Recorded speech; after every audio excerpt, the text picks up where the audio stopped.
அஸ்ஸலாமு அலைக்கும் வரஹ்மத்துல்லாஹி வரகாத்துஹு. அல்ஹம்துலில்லாஹ். அல்லாஹ்வுக்கு எல்லா புகழும்.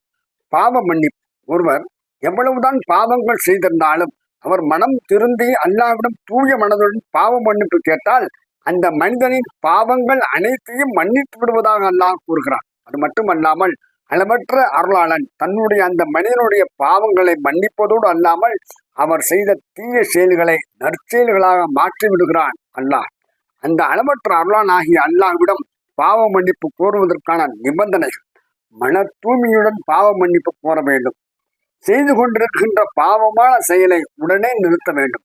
மீண்டும் அந்த பாவமான செயலின் பக்கம் திரும்பக்கூடாது. தாம் செய்த பாவமான செயல்களை நினைத்து வருந்தி கை செய்தப்பட வேண்டும். ஒரு அடியான் மற்றொரு அடியானுக்கு செய்த பாவங்களுக்கான முதலில் அந்த அடியானிடம் மன்னிப்பு கேட்க வேண்டும். மரண தருவாயில் உயிர் தொண்டை குழியை அடைவதற்கு முன்னர் பாவ மன்னிப்பை கோர வேண்டும்.